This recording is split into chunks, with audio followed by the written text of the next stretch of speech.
When you think of the possibilities of invisibility, you probably immediately think of Star Trek's cloaking technology or Harry Potter's Cloak of Invisibility. But for those of you who think of Kevin Bacon in Hollow Man or the Invisible Man from Alan Moore's League of Extraordinary Gentlemen, well, you all need Jesus. Fortunately, the latter examples are likely to be a complete impossibility, as no research even suggests the possibility that a human being could somehow genuinely become invisible. According to Star Trek, cloaking technology shouldn't be invented for another 240 years.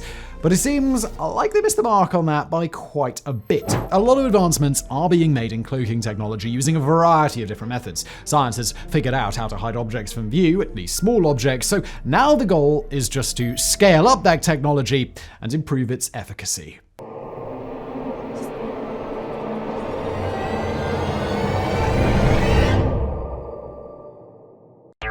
The Rochester Cloak.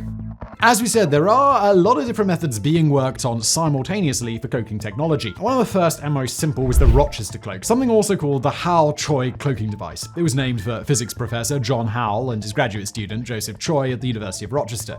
This device is simple and it's effective, but it has pretty severe limitations as well. The main goal of a cloaking device is to bend visible light around an object to make it appear invisible. The Rochester Cloak does this using a series of 4 ordinary lenses placed at precise intervals. By looking through the first lens, objects placed between the lenses seem to disappear entirely, or at least mostly. Because of the design, the cloaked area is a donut shape rather than the entire lens, and demonstrations avoid placing objects directly in the middle of the lens where they would actually be visible. It is theoretically scalable by using larger lenses, but the lenses themselves are still extremely visible, and the effect only works within a small range of viewing angles. The Rochester Cloak isn't going to revolutionize the world, but it does provide some of the highest quality results of any cloaking devices. It also makes for a fun classroom demonstration, only requiring a few off-the-shelf camera lenses. Invisibility Shields. An invisibility shield is a clear, rectangular object which makes all objects behind it invisible, or at least that's the goal. The technology behind this device isn't new. In fact, you might even have some in your house. The basis for these shields is to use a large array of lenticular lenses, the same technology used on comic book covers or trading cards that appear to show a different image when being viewed from a different angle. For our invisibility shields, they use clear lenses rather than having the images printed on them. The lenses are orientated in such a way that light from the outer edge of the shield is redirected to the viewer, making anything behind the shield seemingly invisible. Once again, this technology does have some pretty severe limitations. To start, the shields are often slightly curved, but they are still relatively flat. This means that the shield and the object to be made invisible have to be oriented relative to the viewer. Since one of the main appeals of cloaking technology is for the military, invisibility that only works from a specific angle isn't exactly ideal. However, there's a much bigger problem. While the object behind the invisibility shield is cloaked with varying levels of success, the shield itself is still plainly visible. They may be transparent panels, but the presence of one of these shields is extremely obvious. That means the only real mystery is what, if anything, is behind the shield, which you can clearly see. That's not to say these are completely useless. From far away, or if someone is only taking a cursory glance, it could be easy to miss the presence of one of these shields. Still, the technology leaves a lot to be desired. Optical camouflage. So optical camouflage is a type of active camouflage, that is to say camouflage that can adapt rapidly to a wide variety of surroundings. This is a particular interest to the military, though the uses certainly don't end with them. Though the technology behind optical camouflage is pretty advanced, the theory behind it is extremely simple. All you need to do is have a camera record what is behind an object and then project what that camera shows onto the front of the object. As with our other examples, this technology will again only work from a specific point of view, so the user would need to know where the person they want to hide it from is. It also works best on an object that is completely stationary. There is generally a delay between the camera input and the projected display, so trying to use optical camouflage on a moving target would cause the camouflage to be distorted and draw a lot of attention to it. In 2003, researchers at the University of Tokyo created an invisibility cloak using this technology. The results were pretty cool, though they aren't necessarily cloaking. The cloak and its shape were still visible. They just appeared to have taken on a somewhat transparent quality, a bit like a ghost. This would need some serious improvements to have any military application,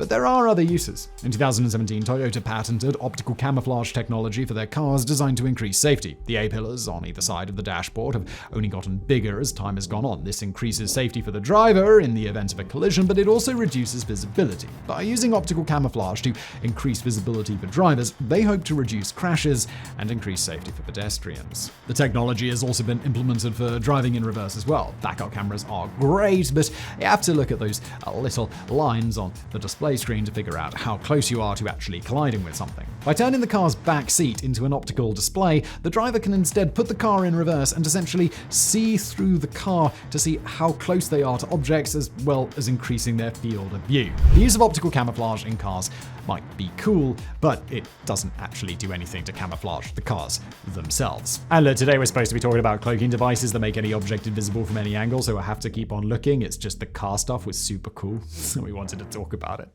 Metamaterial cloaking. The main issue facing most forms of cloaking devices is they rely on things like lenses. Lenses and their ability to refract light have been studied for thousands of years and are pretty well understood. Unfortunately, that means we understand that a true, highly effective cloaking device that hides an object from all angles using lenses made from glass or other naturally occurring things is almost certainly impossible. But there is hope in the form of metamaterials. Metamaterials are materials that exist only in the metaverse. Not really. They're specifically designed to have properties not occurring in nature, only in the meta. I'll stop it. I can't not make fun of the metaverse. In this case, they are designed to take certain frequencies of light from behind an object and direct it around the object in such a way that it will arrive at the same time as other light, rendering the object effectively invisible to that wavelength. By coating an entire object in metamaterials, it would have this effect from a complete 360-degree range of view. Metamaterials began being researched in the late 1800s, but they were largely theoretical. Serious research into using these as a means of cloaking has only been taking place for about 20 years. There has been both major progress and also major roadblocks. The major progress seen by using metamaterials is that they worked. They were able to effectively bend electromagnetic radiation and specific wavelengths of light around a desired object, rendering it effectively invisible on that portion of the spectrum. The big roadblock was that none of these affected visible light in any way. The metamaterials being used for cloaking are extremely small, measuring only a couple of dozen nanometers thick. The advantage to this was that a cloak could be assembled of multiple layers of metamaterials, each tuned to a different wavelength. As of 2016, a cloaking device was constructed using 7 layers, increasing the range of wavelengths being blocked. Unfortunately, this was only infrared and radio waves. The cloak was still unable to wrap the spectrum of visible light around the object. But then there were 2 breakthroughs aimed at fixing this problem. The first was metal lenses. Similar to metamaterials, metal lenses are artificial lenses designed to negate the issues of traditional lenses. Light passes through objects at different speeds, which is why lenses and prisms can separate light into a rainbow of colors. This may be pretty, but it's not very useful for concealing objects. All of the light being directed around the object needs to arrive at the same time, and this is where meta lenses come in. They are designed to focus a wide spectrum of light onto a singular point.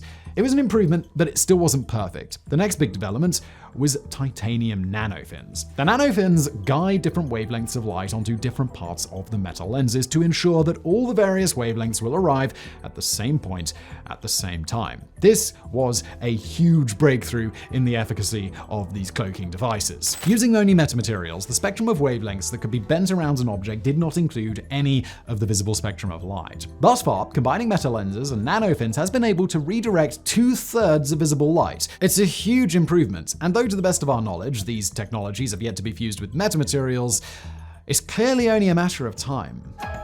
Wrap up.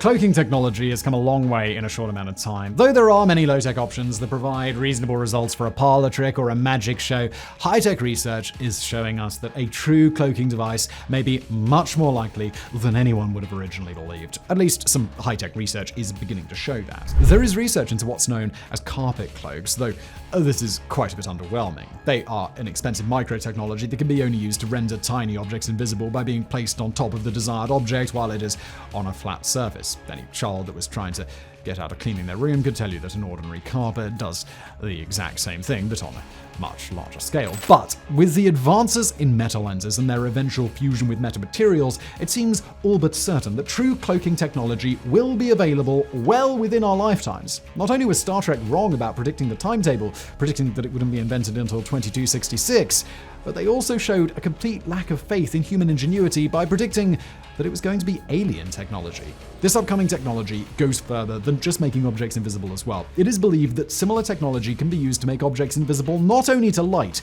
but to sound waves as well. That's not a huge stretch, but what is that it's been speculated that objects could also be made invisible to touch. Now, that may be putting the cart before the horse a bit, as the invisibility cloaks have yet to be perfected, but it certainly has some interesting implications if true. But with cloaking technology on the horizon, it raises another interesting question. What would you do if you could turn invisible? If anybody has an answer to that isn't illegal, use the comments. Thanks for watching.